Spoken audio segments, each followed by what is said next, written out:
The book of Colossians was written by Paul when he was in prison.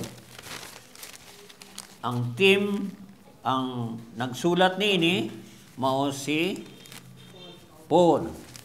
Tapos, unsay hinungdan nga what is the book all about? Unsa man siya? Nganong gisulat man ni Paul?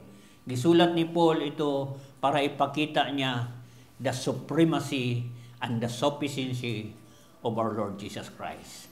That Jesus Christ is supreme over all. And that is our key verse, our key theme.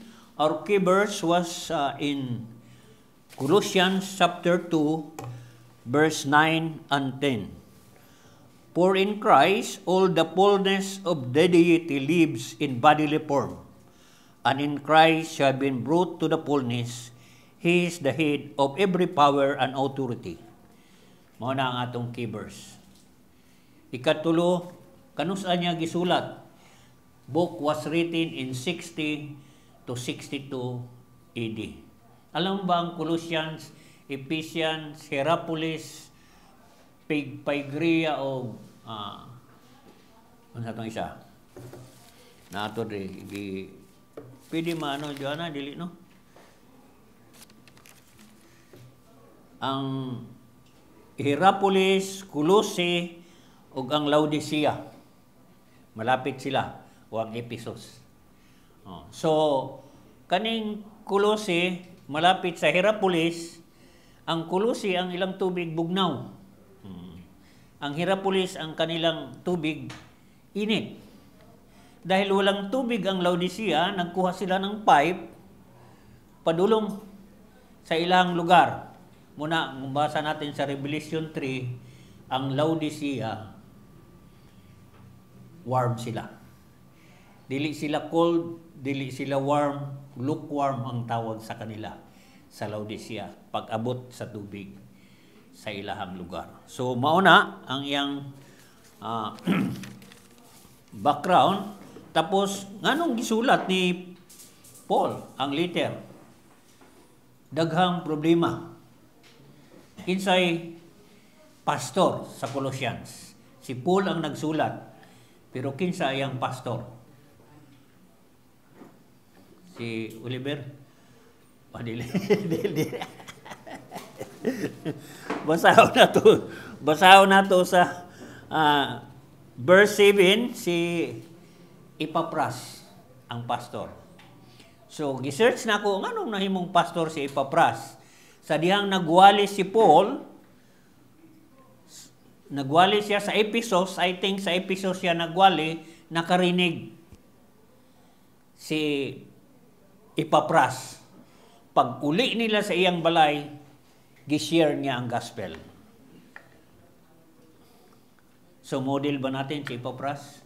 Kung kamo sa inyong balay na ay mga tao ang wa kilala o dili ninyo kaya, madto lang mo dire. Kay si Tantan pwede magturo, si Rani, si Oliver, to share the gospel.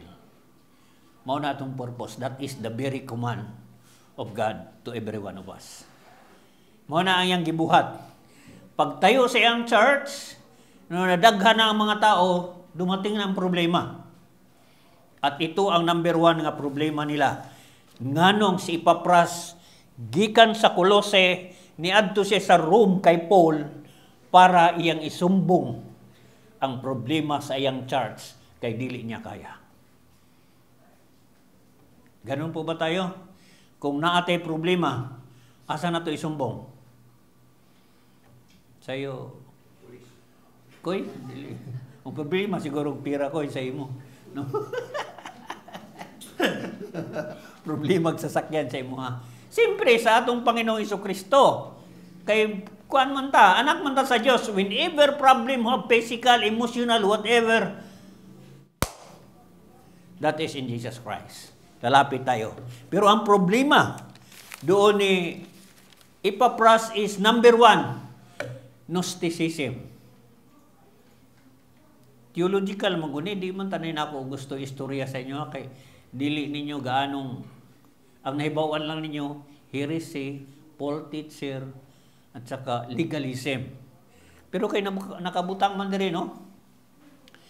Gnosticism. Ang Gnosticism, nagtuo sila nga si Jesucristo mas mababa kaysa angel. Nituo sila sa Panginoong Jesucristo, pero naay mga plus. Naa ba na sa atong relihiyon karon? Naa sa atong mga relihiyon.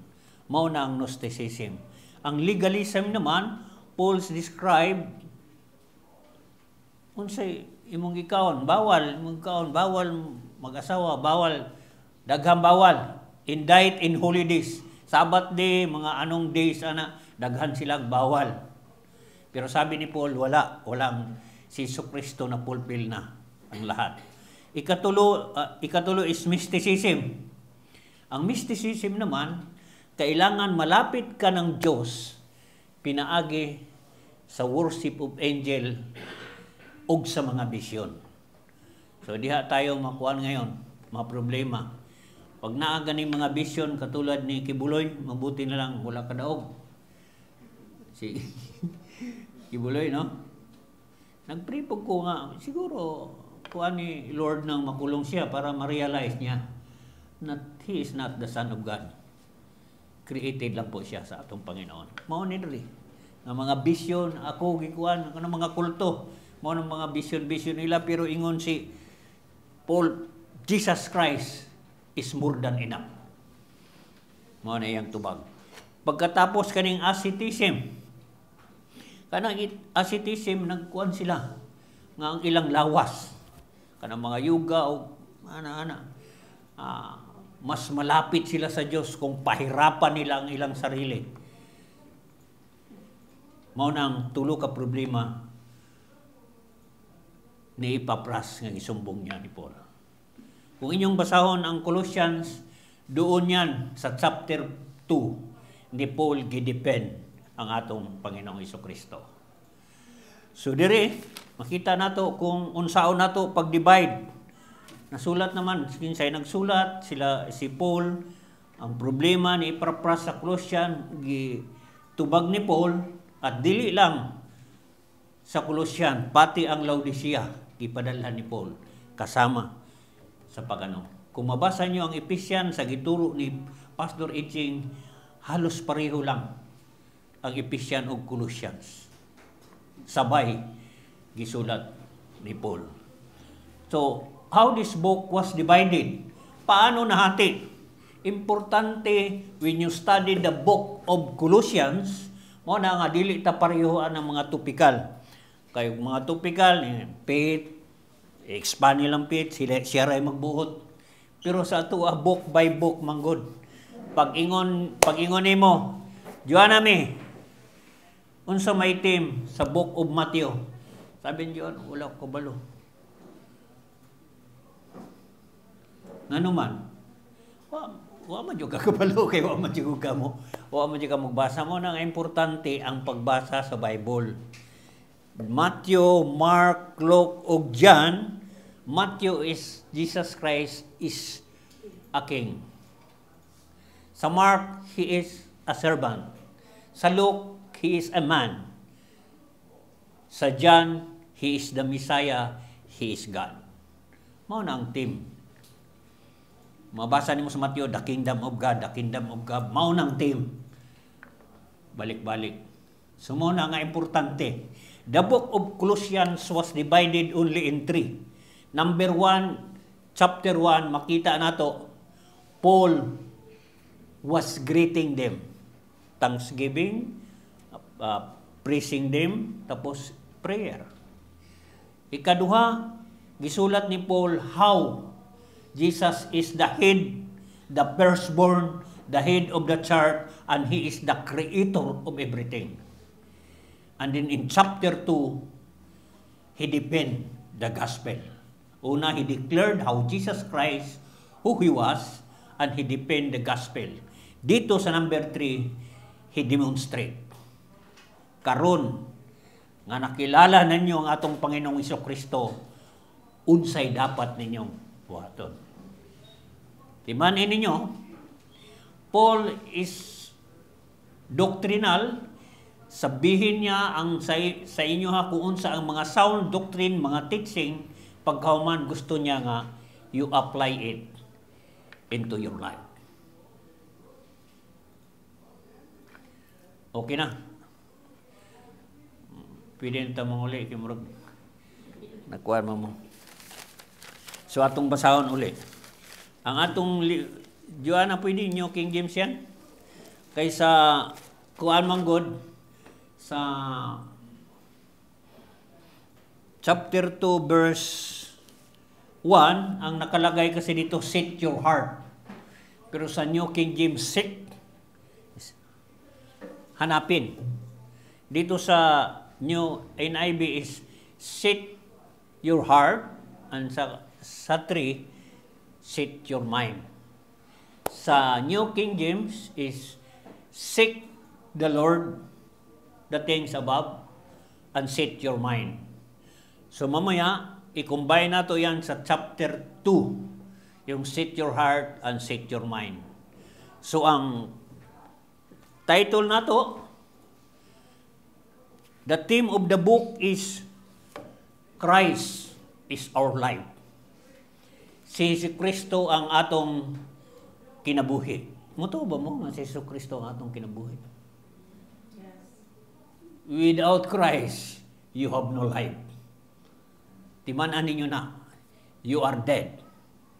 And when Jesus Christ rose from the dead, you have victorious, you are also seated at the right hand of God, the Father. So, for the sake sa mga bago pa dire, nakaibaw man ko nga, ang uban mga matured na, gusto na ko ibalik kayo when hindi pa natin nakilala si Lord. Pass forward, pass backward ta. Atong pag-aralan, past, present, and future. Justification, sanctification, and glorification. So, murag, bugat ba? Nasabtan ba? Kung dili, pasabtan ta mo by the power of the Holy Spirit. Sabi dito sa New King James, gibahin nato ni. Actually, duha lang ni siya kabahin. Christ is our life, atong posisyon. Tapos diri, sa verse 5 to 11 is our practice. Dahil nakaila na tayo sa Panginoong Jesucristo, you are identified with Him, you are union with Him. Unsay atong buhaton? Verse 5. 3 verse. Therefore put to death your member which are on earth, fornication, uncleanliness, passion, evil desire, and covetousness, which is idolatry. Mao daw na, i-practice nato na, nga dili nato mabuhat, kay nakaila naman ta sa atong Panginoong Jesucristo. Number 1, diri sabi niya, our position, set our mind, we are already dead, and in the future, we also glorified. Mao na ang atong isgutan karon. Sabi diri sa English, if then you were raised with Christ, seek the things which are above, which Christ is sitting at the right hand of God. Sa NESB na, therefore you were raised with Christ, seek those things that are above, where Christ is seated at the right hand of God. So atong kay exegesis man tayo, tapos gawin nating hermeneutic. Ang exegesis, ang sabi doon nga, imong kuhaon ang pinaka-importante, tapos i-expound nimo siya para masabtan. If then you were raised with Christ, therefore you had been raised with Christ. Unsay bot ipasabot? Karon na binuhay kayo kasama ni Kristo. Ang tanong, giunsa mo pagbuhay ni Kristo? Kay wa mo kabasa sa Colossians, wa mo kasabot og unsay ang gikuan. So pasabton ta mo, unsa di ay mo sa wala pa mo ma-born again, ma-union o identified with Christ o regenerated, sa wala pa mo makaila sa atong Panginoong Hesukristo. Unsa di ay ta? Dili lang man kamo, kitang tanan. Kinsa di ay ta? So atong basahon sa Ephesians chapter 2. Sabi dito, as for you, you were dead in your transgression and sin. Sa wala ta sa atong Panginoong Hesukristo, mauna ang atong kalagayan. We are dead. Og malapason ta. Kanang transgression, lampas na. Ningon, stop mo, kay stoplight man, mutuman yun mo, diretso mo. Gituyo na siya. That is transgression. Ikaduha, in which you used to live when you follow His ways of the world. Anong ibig sabihin? Namuyo ka, nga gisunod nimo ang style sa mundo. Live which follow the ways of the world. Unsa ang system sa kalibutan ron? Mao imong isunod. Unya, and the ruler of the kingdom of the air, the spirit is now at work of you in disobedience. Patay ta, malapason ta, ang mga sistema sa mundo, mao ang atong ginahimo, dili sa Ginoo.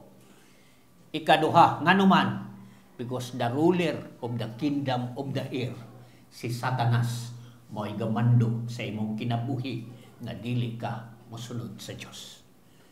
Disobedient. Ikatulo, all of us live among them at one time. Ingon ana ta, sa wala pa ta makaila sa atong Panginoong Hesukristo, the craving of our place and following the desire of our thought. Ang atong place, ang atong katawan, ang atong thought, lahat ng mga gusto nato sa atong kinabuhi, kinasusuklaman ng Diyos. Kung sa gingon niya, we were nature deserving of wrath. Kita dapat kaaway sa harapan ng Diyos. Kaibaw na mo ana sa 4, 5, and 6, because of His great love and mercy, sa dihang makasalanan pa tayo, Christ died for us because of His grace. Sana makita ninyo, dili lang ni simba-simba, this is eternal life. Makita ninyo kung unsa mo sa atubangan ng Diyos. In His sight, you are dead, you are disobedient, your desire is not God, the devil, and you are condemned. May impyerno ka kung wala ka kaila sa atong Panginoong Hesukristo.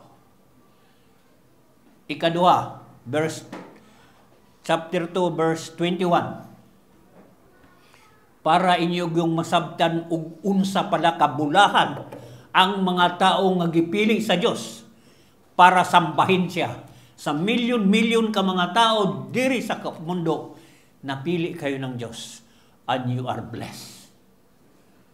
Ano man, adlaw o gabi, kung wala mo kaila sa Dios, maghilak mo hantod sa kahanturan, wala na. Eternal condemnation forever. Mao na ang nagiwali na mo ang banal na salita ng Diyos upang kamo ug tayo magamit ng Diyos. Kita nga nakaila sa atong Panginoong Hesukristo na there is eternal life pagkatapos sa buhay na ito. Sabi dito, remember that at that time you were separated from Christ. Sa wala pa mo kaila, wala mo'y relasyon sa Ginoo, you are separated. He is life, you are dead. Tapos sabi niya, excluded from the citizens in Israel. Ibig sabihin, dili ta kabayan sa atong Panginoong Hesukristo. And foreigner. Ano sabi foreigner? Langyaw. Sa Bisaya pa. Foreigner, dili. You'll need to connect to a Wi-Fi network first. Sabi niya, sorry, wifi. You are foreigners from the covenant of the promise. So naay promise ang Diyos sa Israel, pero dili ta kasama. Nakuha ninyo? Remember, noong unang panahon, dili ta citizens ni Lord, dili ta kasama, excluded tayo sa mga promise ng atong Panginoong Jesucristo at nakalagay dito, without hope and without God. Wala tay pag-asa. Wala tay Diyos nga magluwas sa atoa. So unsa atong buhaton? Sabi sa verse 13, diha ang tubag, but now in Christ Jesus who once went far away had been brought near by the blood of Jesus Christ. Dimanin ninyo kung unsa kamahalaga ang cross o ang dugo ng atong Panginoong Jesucristo nga giula sa cross ng Kalbaryo. Remember, He is God and the Creator of the universe. Bumaba siya. Kinsa man ang tao. Sabi dito sa Psalms, unsa man ang tao nga imong mahalon ingon ana. Kinsa ta nga mahalon sa Dios? Pwede siya magbuhat ng ibang tao. Pero tungod sa iyang love, mercy on us, makita sana ninyo kung unsa kayo kamahalaga sa Dios. Kung wala ninyo pahalagahi ang Ginoo sa inyong kinabuhi, I beg you, nakiusap ako sa inyo ha. Karon pahalagahan ninyo ang Diyos. Kay grabe ang pagpahalaga niya sa inyong kinabuhi. Kung basahon nato ang Psalms 49, 7 and 8, makita ninyo dito nga walay kabayaran ang atong kasalanan.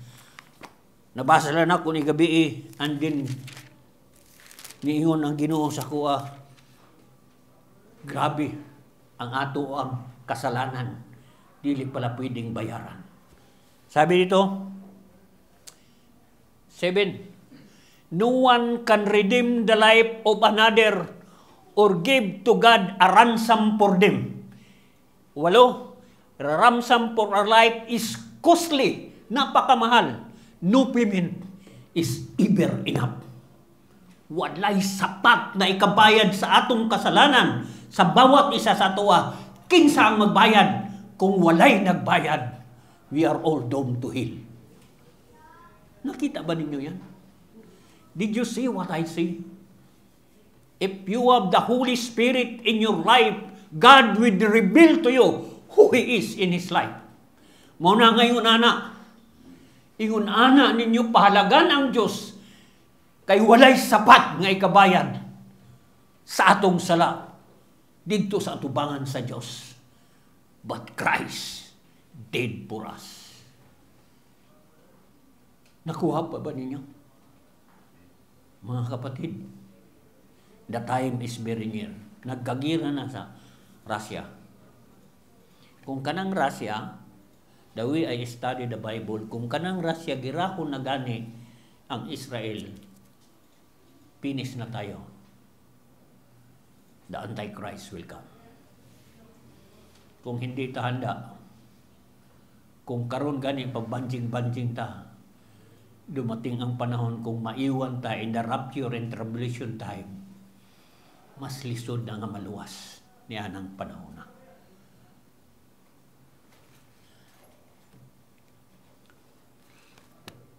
Okay, nakuha na ninyo kung unsa ta sa atong panahon. In Colossians 1:21 to 22, last na ni siya. Ay murag nawa naman atong oras, no? Iswa pa man ta ka. Kasi 1 verse lang atong makuha. Gusto na ko makuha na itong 4 verse, no? Colossians 1:20, once we are alienated from God and with enemies in our minds.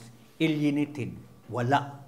Aliens ta, foreigner ta, diha sa Ginoo, kaaway ta, tungod kay atong huna-una ang atong ugali. Masama. But verse 13, there is always a solution for God. For now, He has reconciled us to Christ. Physical body through the to present your holy insight without blemish, free from accusation. Mutuo ba mo? If you really receive the Lord wholeheartedly in your life, you are pure, blameless, and just in the sight of God. Putli mo sa harapan ng Diyos. Bisan sa tanaw ninyo, dili mo putli. Ako, tanaw ko kalbo, dili siguro ko putli Lord. But that is what the Lord is saying. Anak, you are righteous in my sight. Nga naman, because the righteousness of Jesus Christ was imputed, gihatag niya sa tuwa. Mao na nga, mahimot ang righteous. Kuha ba ninyo? So, ikadua, humanaman ta sa race na, if you were raised with Christ, kanang race gibanhaw. Ibig sabihin, tayo ay namatay, gilubong og nabanhaw. Nabanhaw ta kasama ni Kristo Jesus.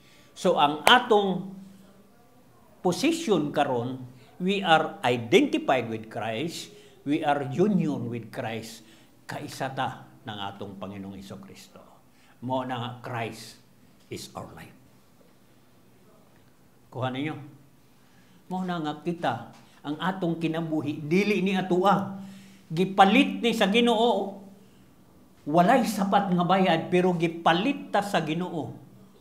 Gikan sa kadumihan, sa darkness, and He bring us into light. Mauna nga, ang isa ka alipin sa unang panahon nga paliton, bisag unsa ang gamiton sa iyang amo, pwede siya, dili siya kabalibad, gipalit siya. Ngano tayo karon? Gipalitan ng atong Panginoong Hesukristo, ultimo pagsimba mo balibad ta. Ultimo, maghayo to share the word of God mo balibad ta. Wala tay karapatan mo balibad. Did you know that? Wala tayong karapatan nga mubalibad sa Diyos. Mao na nga, ministry, asa, ila pastor, i-pray ninyo, encourage other people. Yun na ang atong trabaho. Basig nagtuo mo nga pagkaluwas ninyo, wala ito'y trabaho, wala'y purpose, gihatag si Lord sa tuwa. Patyo na lang ta, di ba? Wala na may gamit. Natay gamit sa Panginoon. Bawat isa sa tuwa na gamitin nyo ang gifts na gihatag sa Panginoon sa iya, sa ato. Ikatulo, sabi ito, seek the things which are above. Sabi ito, seek, ang una man to, raised with Christ, karon seek the things which are above, where Christ is seated at the right hand of God. So isa-isaw na to ni. Kay tulong na siya, raised, tapos things above. Kung makita niyong seek the things above, sa chapter 2, set your mind on things above, duha na siya. Ang tawag na present tense, imperative, that is command. You continue to seek and continue to set your mind. Unya na siya. Atong kanon. Seek those things which are above. So unsa man ang mga butang nga tuwa sa langit? Star? Sun? Unsa may naa dito sa ibabaw? Nakaupo man ang atong Panginoong Hesukristo dito. Human niya matapos ang salvation, pagluwas sa tuwa. Unsa man ang naa sa langit? Siyempre, ang nasa langit, di spiritual nga mga bagay. Spiritual things, holy things, righteous things. Ang naa dito sa taas. Diba? Sabi dito, seek those things which are above. Makita nito sa Matthew 6:33, bitaw. Kuan man nga verse. Seek ye first the kingdom of God and His righteousness.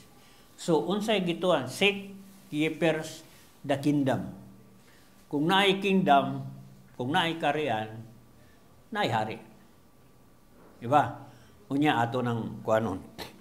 Pero ang pinaka-verse nga gikuan ako diri is in Psalms 27 verse 4. Sabi ito, one thing I ask for the Lord. akong prayer nga maupod ni unta ang inyong kanang seek continuously. Si David sa ilaha wala pa man ang Holy Spirit, nakipag-usap lang siya sa Dios at mao ni ang iyang pag-uusap. Gusto niya isik. One thing I ask from the Lord, and this is only what I seek. Sabi niya, that I may dwell in the house of the Lord all the days of my life. Kanang dwelling is a tabernacle sa unang panahon. I gaze upon the beauty of the Lord and seek Him in His temple. Remember, the dwelling is tabernacle, the temple karon is kita. Naa ba sa inyong panghuna-huna nga ang presensya ng Diyos anaa sa bawat isa sa inyo? Kung nagtuo mo nga wala ang presensya sa Diyos sa inyo, magampo mo sa Ginoo. He is kind enough to give you. Para mahibaw-an nato ang mga butang, mga blessing nato sa langit, atong basahon ang Ephesians. Unsa daw ang mga butang na sa langit? Sabi sa chapter 1 verse 3, praise be the God, the Father of our Lord Jesus Christ, who hath blessed us in every heavenly realms with every spiritual blessing. Number 1 nga blessing, He chose you. Gipili ka ng Diyos. Okay ba yan? Bahalag di ko piliun, mayangon mo, impirno mo, wala mo pilihan. Number 1, gipili mo sa Diyos para holy, blameless in His sight. Ikaduha, you are adopted. Di ba? Sabi doon wala mo'y kalabutan sa Israel, sa covenant, sa promise, karon God, because of Jesus Christ, we are adopted. Mao na spiritual blessing na to. Ikaduha, we are redeemed. Gipalitan ng atong Panginoon Jesucristo. Ikatulo, He give us the Holy Spirit. Importante na siya. Without the Holy Spirit, dili ka makalakaw na matuwid sa harapan ng Panginoon. Kanang Holy Spirit mo na'y mag-guide sa imo upang magmalig-on ka sa harapan ng Diyos. Number 1, talk to the Holy Spirit. Number 2, read the Word of God. Number 3, kailangan mag-participate ka kung unsa ang imong gituhuan about God. Nakuha na niyo ang blessing that comes from above. You seek the things that is heavenly. Mao ni mga butang. Pastor, di lang mo trabaho. Trabaho ka. Anong dili? Sa Thessalonian, sinasabi nga kung di ka magtrabaho, tamad ka, di ka dapat pakaunon. Diba? Magtrabaho ka, pero dili ang imong trabaho mangibabaw sa pagsilbi mo sa Diyos. Kung na to, we are here on earth. Kailangan na to kaon. Diba? Magtrabaho ta, pero dili siya dapat mangibabaw. Dili dapat siya mo'y priority na to. Nga imbis no samba ta sa Panginoon, naatay time nga magbasa sa iyang Bible, wala. Usay crossword ko sa Panginoon pa ganito. Usay malimtan ako. Manaaday ko'y buluhaton para sa Diyos. Ang generation ron, daghan mga distraction. So, dapat ang mga generation ron kailangan hugot ang ilang pundasyon sa atong Panginoong Jesucristo. So, nakuha niyo ang spiritual blessing na gihatag sa Diyos sa bawat isa ta. Sabi ni Paul, seek those things. There is a kuan man God, set your heart. Ang heart na to ug mind mao na atong kuan niya sa chapter 2. Sabi dito, where Christ is sitting at the right hand of God. Si Jesucristo nakaupo sa kanan ng Diyos. Unsa iyang gibuhat? Nakaupo man siya. Ibig sabihin, tapos na ang salvation sa ato. Ang pangutana, unsay iyang gibuhat karon ang atong Panginoon Jesucristo? Unsay iyang, nganong nakaupo man siya? So atong basahon, no? Psalms 110, verse 1. The Lord said to my Lord, sit at my right hand till I make your enemies your foothold. Kinsay nagsulat ani? Si David. Sabi ni, the Lord said to my Lord. Ang Diyos ng isa, ang atong Panginoong Jesucristo na isa, sit at my right hand until pasukuin daw niya ang tanang tao. So sa inyong nakita diha, ang atong Panginoon nakaupo sa kanan ng Diyos. Yan ingon man ang kuan, ang Panginoon sa atong Panginoon. So ang nagsulti man ani si David. So makita niyo si David, siya may hari sa una. Nganong niingon man siya na? So doon na pagiday hari niya. So ang pag-upo ng atong Panginoong Jesucristo, He was exalted above because of honor, authority, and power.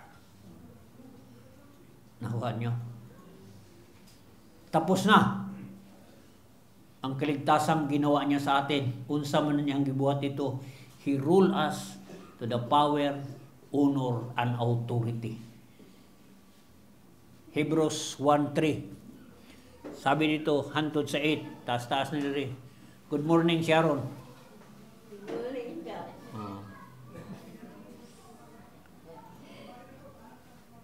Sabi ito, who being the brightness of His glory and express the image of His person, holding the things, siya ang naghawak sa word of His power, He had Himself poured out and sat down at the right hand of the Majesty on high.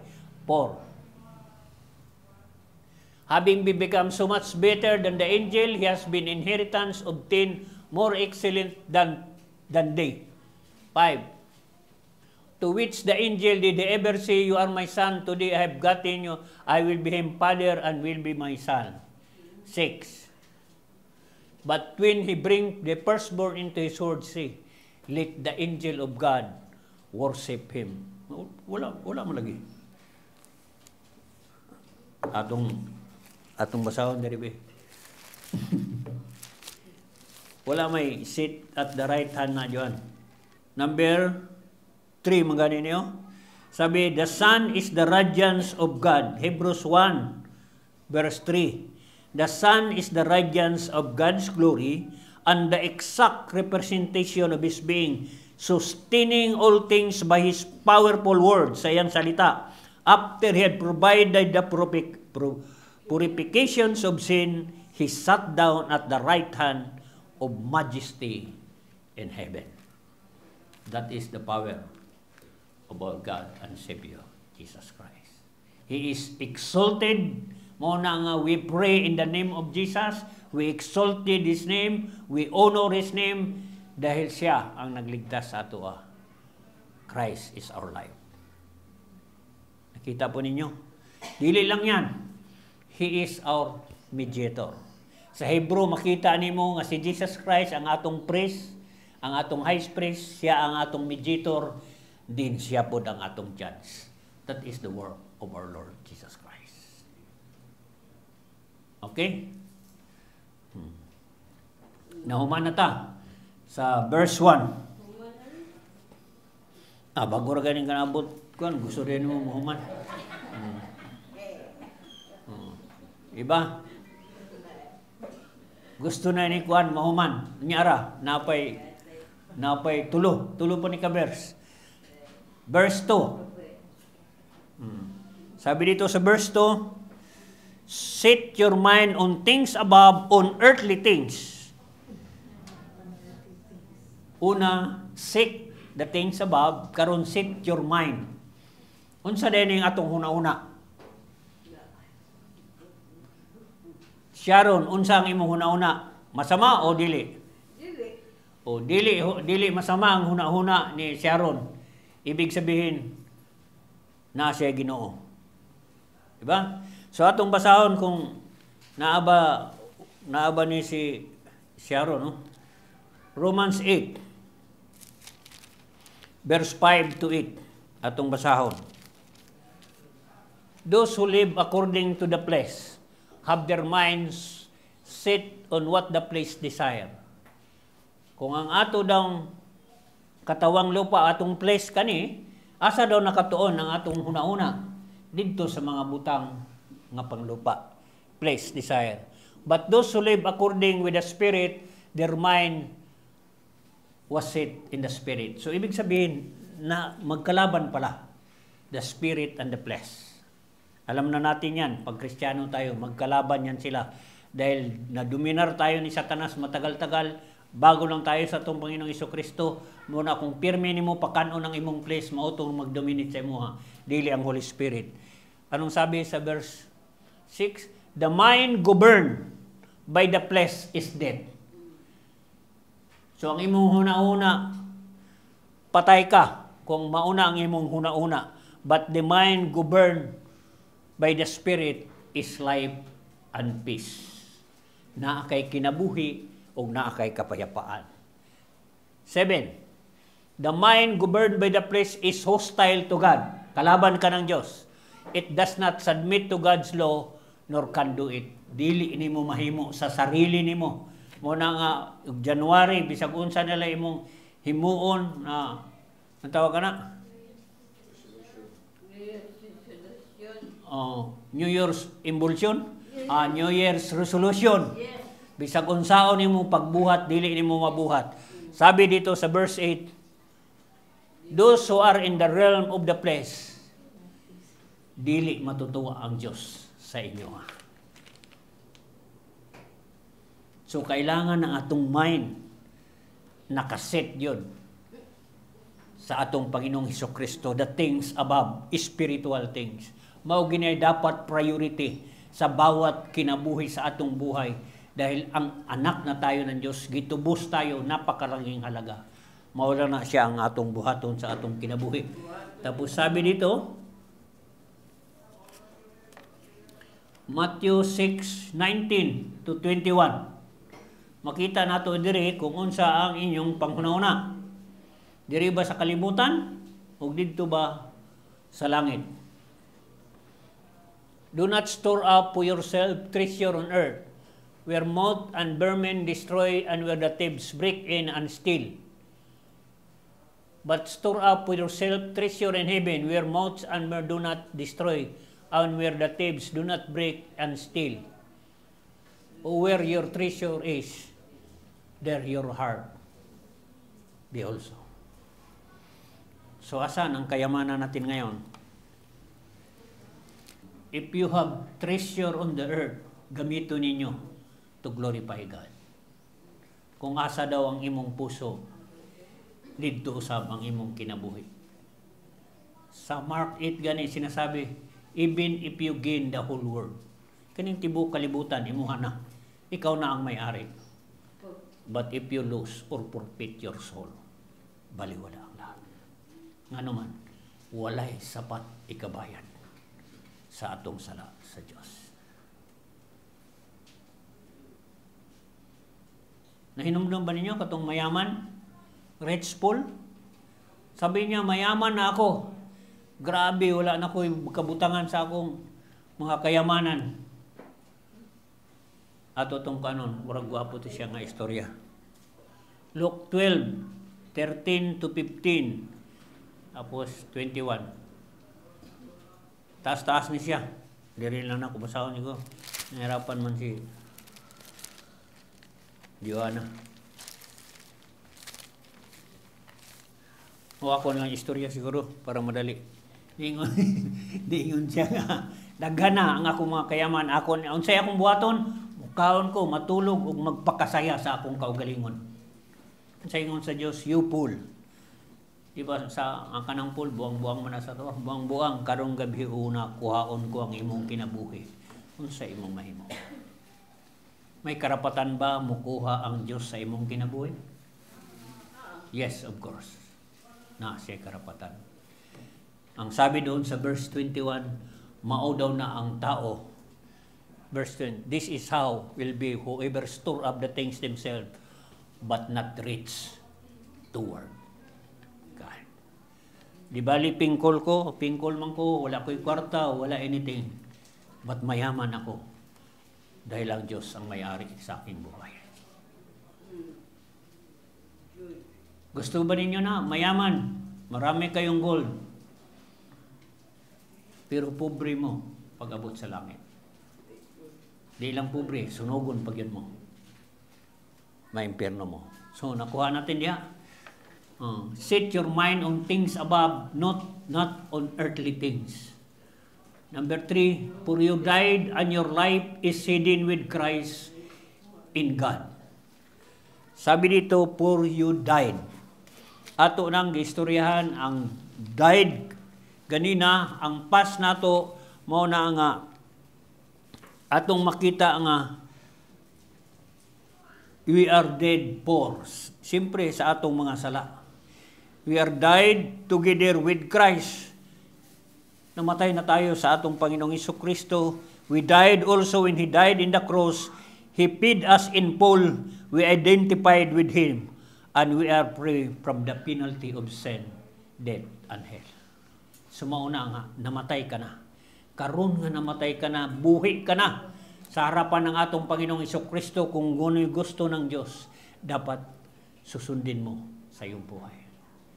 Mao nang iyang gusto. Namatay ka na. Giistoryahan na nato kung karon kay gibuhay man ka ang mga butang, seek your heart and your mind. The mind is the battleground. The heart, mao na siyang mag-produce out of the abundance of your heart, your mouth speak. Muna kung unsa imong gibutang nga garbage sa imong ulo, mo na ilalabas sa imong bunganga. Garbage in, garbage out. So, mag-ingat ta kung unsa i-store nato sa atong ulo. Kailangan ang pulong sa Diyos ang kailangan natin. Sabi dito, for you died and your life is hidden with Christ in God. Kading hidden, grabe ni. Ako ning gihuna-huna maayo. Anong nakatago man?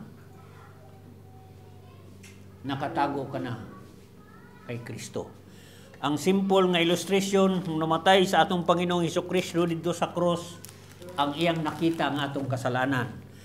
Sa dihang gidawat na nato ang atong Panginoong Jesucristo, dili na kita ang makita, si Jesucristo na ang makita sa atong kinabuhi. We are hidden in Christ. Nakatago ta.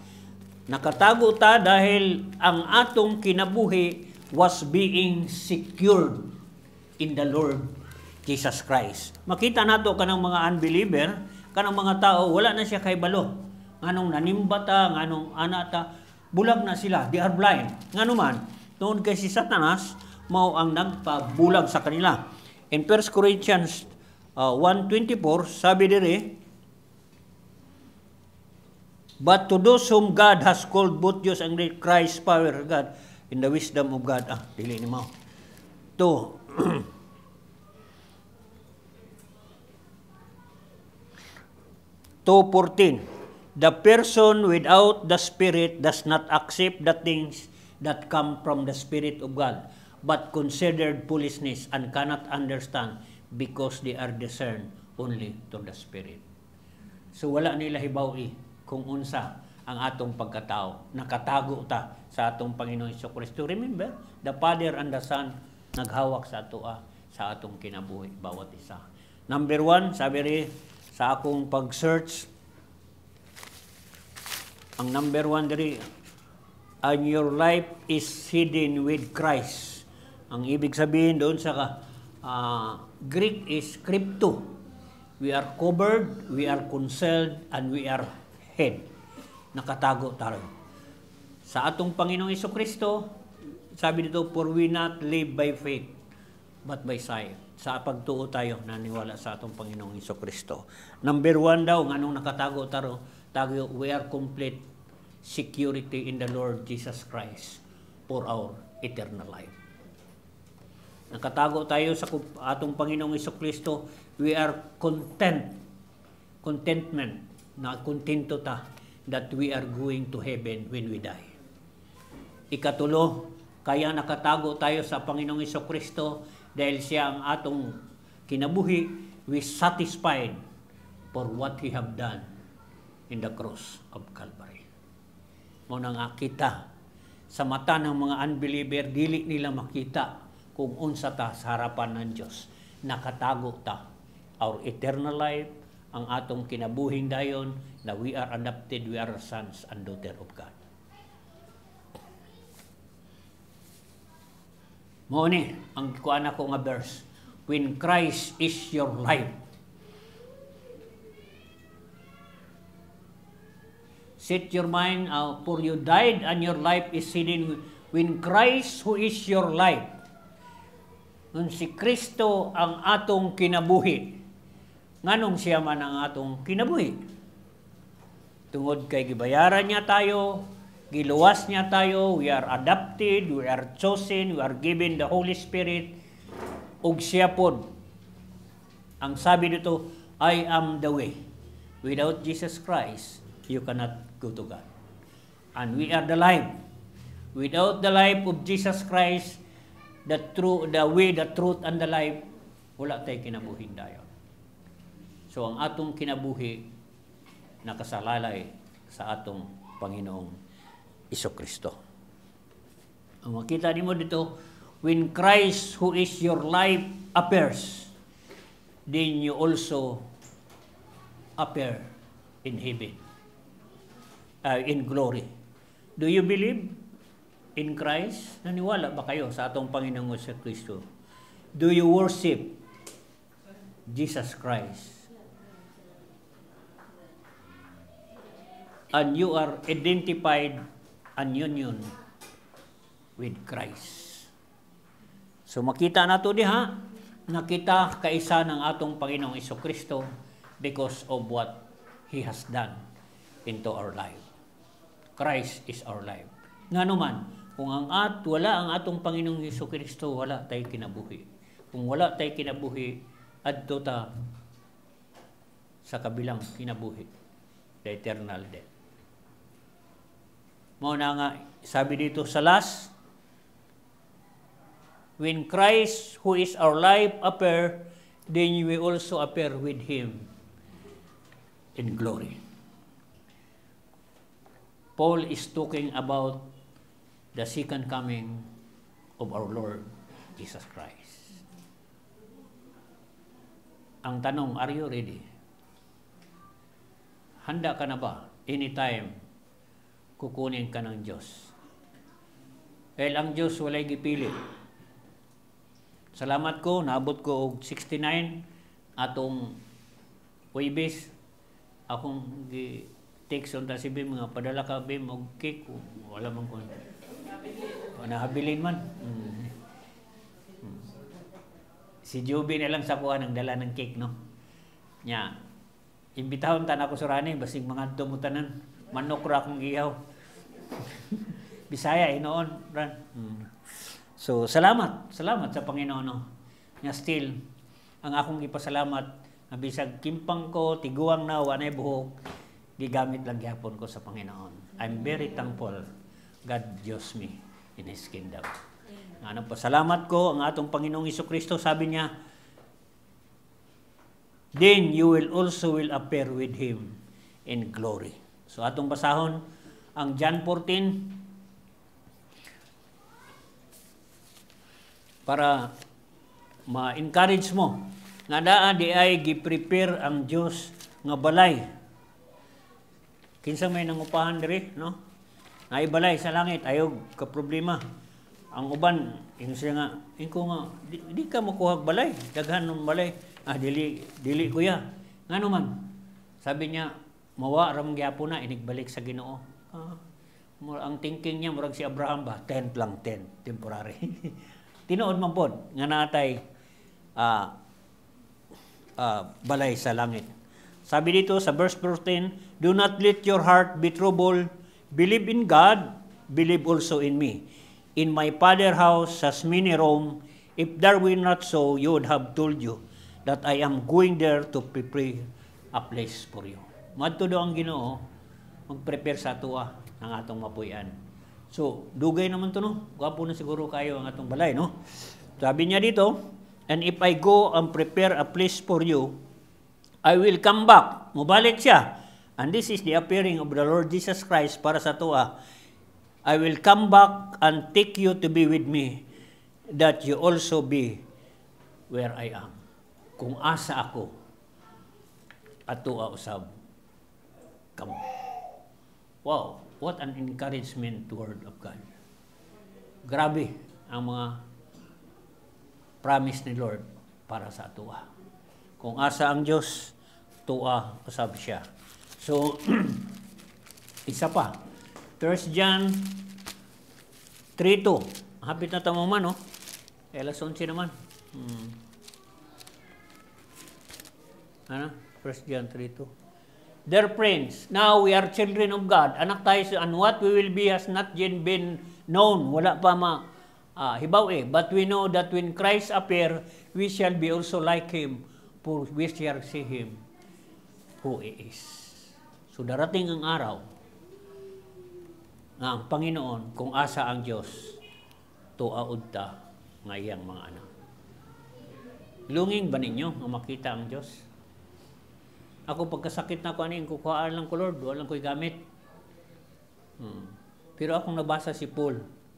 Si Paul na may turn of the flesh. Gibasa lang ko si Elijah, naabot siya sakit, namatay, pero gigamit mong gyapon siya sa Diyos. So, ko nga di pala dahilan ang kapansanan para hindi ka magpagamit sa Diyos.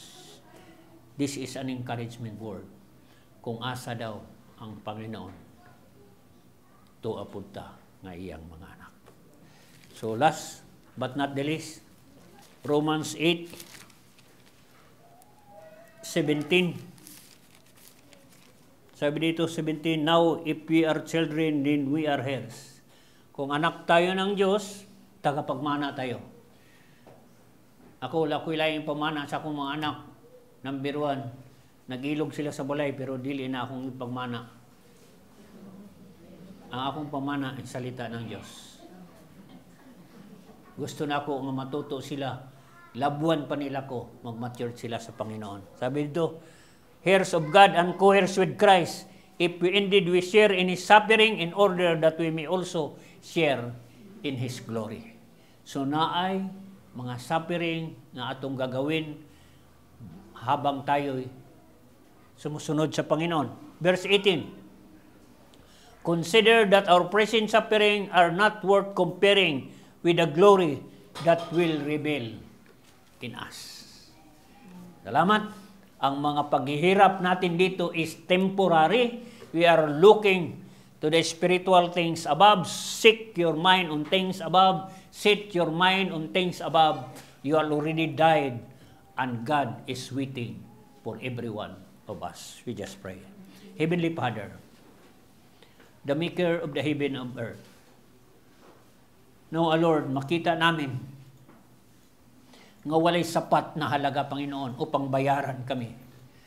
But because of your precious blood, kami ngayon makapuri at makapagsamba sa iyo. Gamitin niyo po, Lord, ang aming buhay. Apart from you, we can do nothing. We ask by the power of the Holy Spirit to convict us, Lord. To go the commandment to make disciple, Lord, for the kingdom's sake. Salamat sa aming Panginoong Jesucristo that we are the mediator, the intercessor, and He's always praying for us, O God. Thank you for your Son, Jesus Christ. Walay butang na among masabi. Walay butang na among mabayan. But we always give you thanks, O Lord. Thank you, O Lord. Thank you for your glory. Thank you for your majesty. Lord, thank you for the things you have done into our life. Pinabalangin ko, Panginoon, ng makataong nakarinig sa iyong banal na salita. Convict them, Panginoon. Transform them, Lord. Yan ang gusto mo, Panginoon, na dito sa mundong ito, kami matransform, Lord, like the image of our Lord Jesus Christ. Gi-prepare mo kami dito sa lupa for the glory of your name. Thank you, Lord, sa kaluwasan. Thank you for the sanctification. Diri kami nagtagal, Panginoon, to sit apart from this world. But thank you that you have promised when you appear, we will also appear in heaven with you. You back the glory, the honor, and the power. In Jesus' mighty name we pray. Amen.